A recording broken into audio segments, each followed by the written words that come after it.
Listen, Tom Quinn's also doing a brilliant job. He's written this book called Yes, Ma'am, The Secret Life of Royal Servants. It's all about Harry and Meghan. It's all about Kate and William. It's all about the world behind the scenes, behind the curtain, if you like.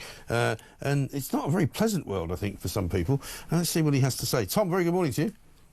Morning. Good to see you. Thank you very much for joining us. So, I mean, Meghan Markle, for all of her, faults and strangeness, is still very much box office, isn't she? I mean, only this week she was putting out an Instagram message to her many followers about how great it was that she helped a 15-year-old girl in America who wanted a Billie Eilish T-shirt. But there's a sort of, there's still a mystery, isn't there, around those four? What happened to them, how they broke up, how they sort of fell out. What have you got for us? What can you tell us? Well, the people I've spoken to, they if you looked at it in a balanced kind of way, they seem to think that to a large extent, Meghan is almost more sinned against than sinning. The real problem was that she's a modernizer. She wanted to go in. This is what people have told me, people who work for them. She wanted to change everything, to modernize it, to get rid of the stuffy kind of protocol, which she didn't understand. And also her biggest thing was she wanted it to be, more touchy-feely. Some of the old guard, the people I spoke to, the servants, the courtiers, said she's too much of a tree hugger. They didn't like all that woke stuff. But I think the other big thing that they didn't like, which in a way is a positive for Meghan, is that she wanted to, do that California thing where everyone hugs everyone, and these people are very stiff, they're very formal. So when she kind of ran up to them and hugged them, they didn't like it. No. Well, part of that is the whole American versus British thing as well, isn't it? I mean, my first wife was an American, and there were a lot of occasions where you'd kind of go, oh, don't say that. That's not what we do, And marriage didn't last, as you can imagine. But the thing is, there is a cultural difference, right? But also with California, it'll multiply it by 100. And if you bring the royal family into it, multiply it by 1,000. These are not people who want somebody coming from America to tell them how they should be acting. Yeah, I think that's right. For the older servants and courtiers, there was, oh my God, it's Mrs. Simpson all over again, because Harry grew up shooting pheasants, stalking red deer, fishing for salmon, doing all the things. He was very right-wing. He probably never heard of being woke or worrying about the environment and all that. But Meghan made him do all that, or encouraged that in him. And I think that drew him away from the more traditional royal family. William and Kate, who want to do the thing by the book. And, when Meghan says, this is my truth, everyone goes, well, that's just the Californian way of saying it's my opinion. Yeah, exactly. It kind of makes it So are you saying fancy. that they were just incompatible and that's the problem? I think a lot of it was that, yeah. I think I think also Meghan made Harry either, depending on how you look at it, made him feel he was second best, i.e. a spare, or just encouraged him in something he was already thinking. The evidence suggests he didn't worry about it before. He had a kind of vaguely playboy lifestyle. He was fine with his lifestyle. Loads of money, could do what he wanted, lots of good-looking girlfriends, didn't have to worry about a mortgage. And then Meghan comes along and says you should be worrying about poor people in the third world. And you should, she's got this messiah complex. She wants to change the world and be a sort of second Diana. And I think the other royals didn't like that. No. But, I mean, if you remember back to the days of Diana, they didn't like her doing it much either, which is why, they didn't, she kind of found herself out on the edges of the family rather than in the middle of it. But I wonder also that if that was the case and a sensible person, whether it would be Meghan or Harry, would go, this is not really the way they want to do it, so this is not maybe the place to do it. But instead they had this huge kind of, hissy fit, made a huge song and dance about the fact that, the royal family were racist, did an interview with Oprah Winfrey, made out that they had been terribly victimised, made out that, it was all horrible and ghastly and nasty. And so as a result of all of that, they are now detested by people in this country and they'll never recover. Well, I think that's true to a large extent. And I think, in a way, you're right. They brought it on themselves by joining a big institution that's been around for 1,000 years and saying, well, hang on a minute, we've got to change all this. And several people, servants and courtiers I spoke to, said, you can't do that with the royal family. It works because it's been around for 1,000 years. It does what it does. You can't come in and say, I'm going to change all Right. this. It's going to really annoy everyone. Right.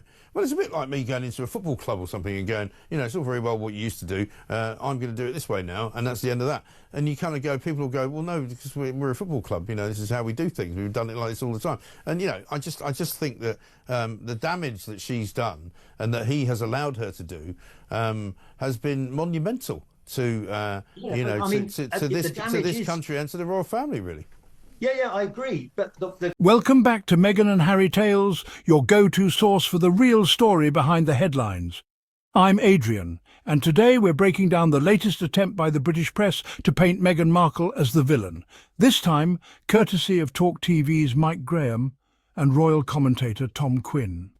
They claim that Meghan clashed with royal traditions simply because she's warm, approachable and, wait for it, a hugger.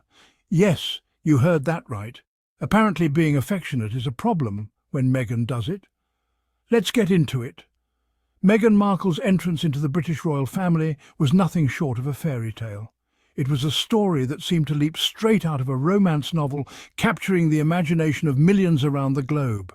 The world was captivated by the biracial American actress who stole Prince Harry's heart.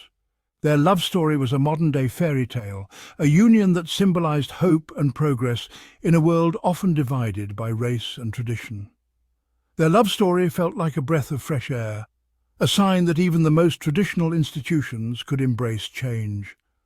It was a narrative that promised a new era for the British monarchy, one that was more inclusive and reflective of contemporary society. Yet the fairy tale soon took a turn. The scrutiny was intense. The media's fascination with Meghan quickly morphed into an obsession, and the fairy tale began to unravel. Every move Meghan made was analysed and often criticised. The relentless media coverage scrutinised her every gesture, her every word and her every choice. The whispers started, questioning her every interaction, her fashion choices and her very presence within the monarchy. The tabloids were relentless, often distorting the truth to fit their sensational narratives. Meghan, with her Hollywood background, was no stranger to the limelight. She had navigated the pressures of fame before, but this was different. However, the intensity of the British tabloid press proved to be a different beast entirely. The scrutiny was unyielding, and the criticism was often harsh and unkind. Her warmth and approachability, seen as assets in her previous life, were suddenly perceived as a breach of royal protocol. The very qualities that endeared her to the public were now being used against her.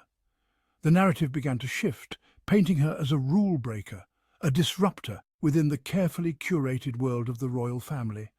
The pressure was immense. The constant barrage of negative headlines and public scrutiny was relentless. The constant scrutiny and negative headlines took a toll on Meghan's mental health. The weight of the world's eyes on her every move became unbearable. She spoke openly about her struggles, breaking down barriers and challenging the traditional stiff upper lip often associated with the royal family.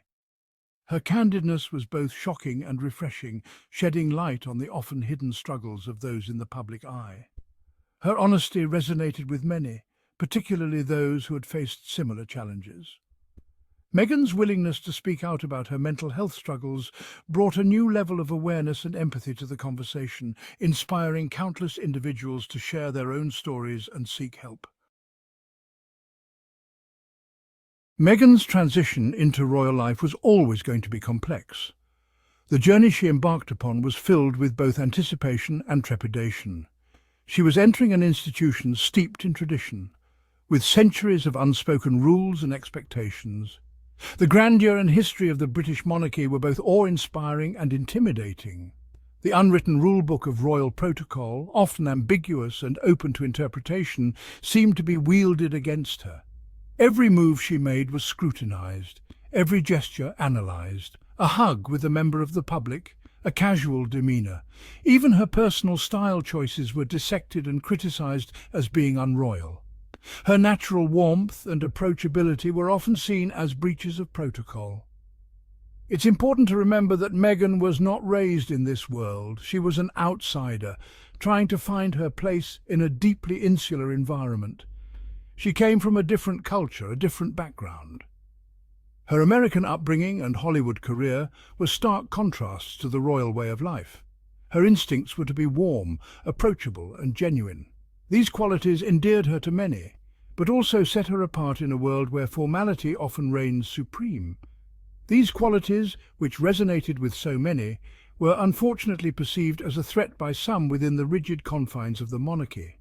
Her every action was met with suspicion, and often unwarranted criticism.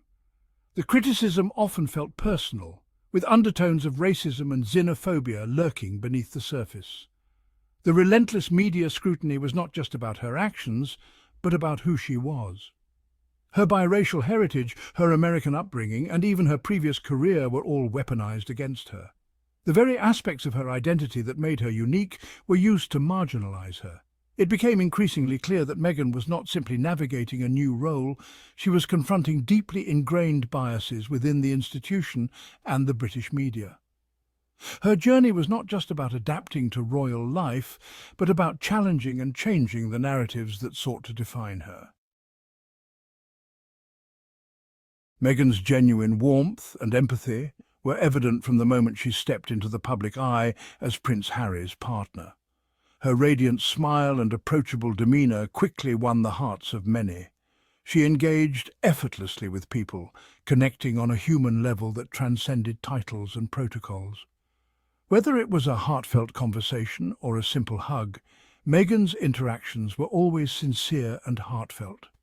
Her desire to connect with people, particularly those who were often marginalised, was palpable. She championed causes that were close to her heart, making a genuine effort to understand and uplift those in need. However, this approachability, so natural to her, was often met with criticism. The very qualities that endeared her to the public were scrutinized and dissected by the media. Tabloids ran headlines accusing her of breaking royal protocol, of being too touchy-feely, and of upstaging other members of the royal family. Every gesture, every smile was analysed and often misinterpreted. The message was clear: warmth and spontaneity were not welcome within the carefully controlled world of the monarchy. The traditional expectations seemed to clash with Meghan's natural demeanour. This criticism felt particularly unfair when compared to the reception received by other royals. The double standards were glaring and often left many questioning the motives behind such scrutiny. Princess Diana, for instance, was celebrated for her warmth and her ability to connect with people from all walks of life. Her compassionate nature was seen as a strength, not a liability. Why was Meghan held to a different standard? Was it her background, her approach, or something deeper within the fabric of the institution? The questions linger as the world watches and wonders. Thanks for tuning in to Meghan and Harry Tales. If you loved this episode, don't forget to like, subscribe and drop a comment below. Let's keep the conversation going. Until next time, I'm Adrian. Stay informed, stay empowered, and as always, stand by the Sussexes.